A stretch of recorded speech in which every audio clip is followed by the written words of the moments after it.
When most people think of Madison, Wisconsin, they think about UW-Madison, maybe State Street, game days, and the lakes.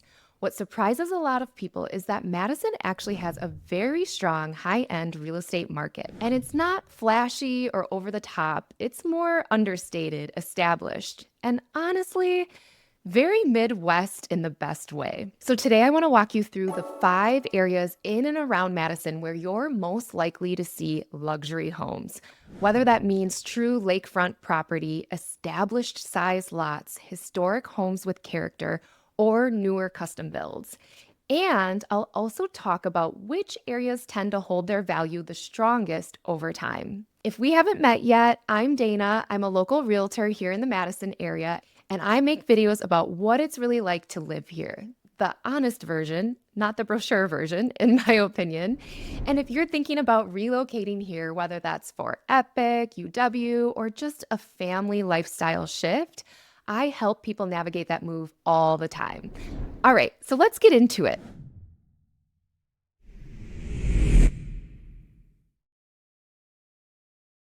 Let's start with Shorewood Hills.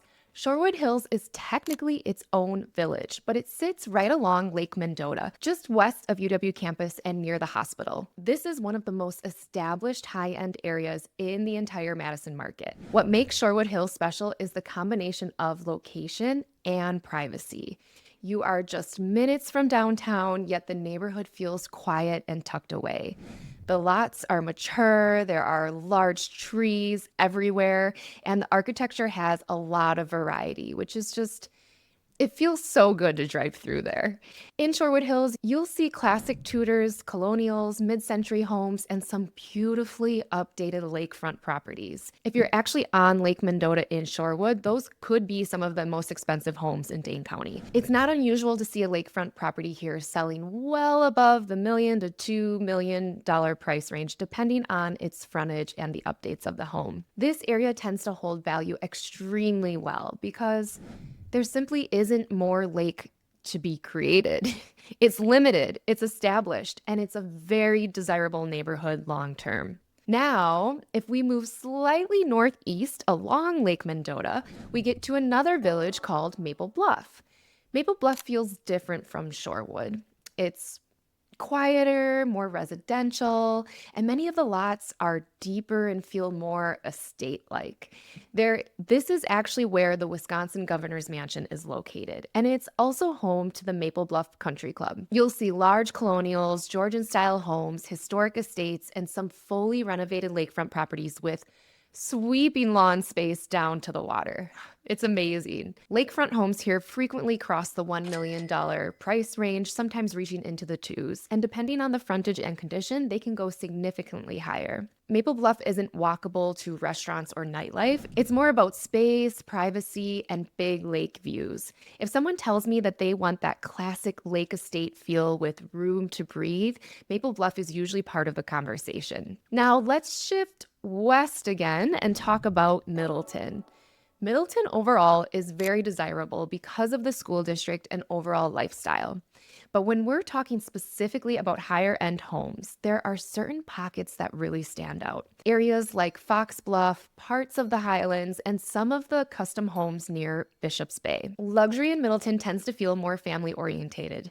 You still get larger lots and beautiful custom homes, but you're also close to parks, trails, and the Pheasant Branch Conservancy. Downtown Middleton has its own small town charm, and you're about 15 minutes to downtown Madison as well. In these higher end pockets, you'll oftentimes see homes ranging in the mid $1 million all the way up to a $3 million price range, depending on acreage, lake access, and custom features. This is typically where buyers land if they want high-end finishes and space, but also want strong schools and a slightly more suburban feel. Now, let's talk about a completely different type of luxury, the Near East Side, specifically around the Atwood area and Monona, everything near Lake Monona. Luxury here is not about acreage, it's about character and location. This area has some beautiful historic homes, early 1900s properties that have been thoughtfully renovated while keeping their original charm. In this location, you are close to Old Brick Botanical Gardens, the Capital City Bike Path, and local restaurants along Atwood and Willie Street. If you want walkability, personality, and proximity to the downtown energy, this is a very appealing pocket. Renovated historic homes near the lake can absolutely reach into the $1.5 to $2 million price range depending on their size and updates. This location is for someone who says, I don't need the acres, I want the charm and the location.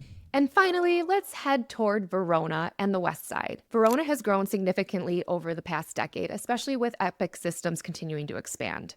Luxury here tends to mean newer custom builds and modern layouts, open floor plans, and larger square footage. You'll find homes with high ceilings, finished lower levels, outdoor entertaining spaces, and updated design trends. Neighborhoods like Hawks Landing, which technically has a Madison address but sits on the west side, and some of the custom builds in and around Verona offer that new luxury feel. Price points here often range around the $1.2 million into the low $2 million, depending on the lot size and finishes.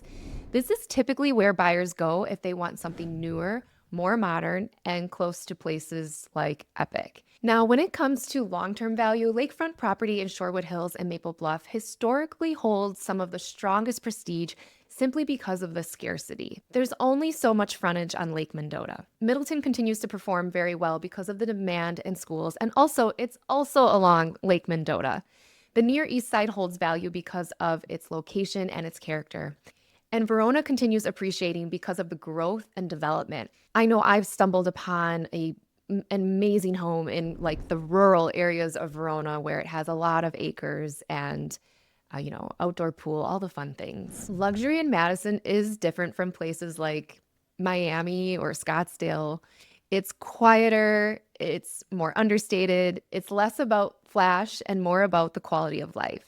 And honestly, that's what a lot of people are looking for when they move here. If you're relocating and trying to figure out which one of these areas fits your lifestyle best, I do have a Madison relocation guide linked below. It covers winters, property taxes, school districts, and the difference between neighborhoods in more detail. So go ahead and grab yours. And if you're seriously considering making a move, whether it's to one of these luxury pockets that we talked about today or somewhere completely different, please reach out. I help people navigate relocations here every single month, and I'd love to help you make a smart move as well. Thank you so much for watching, and I will see you on the next video.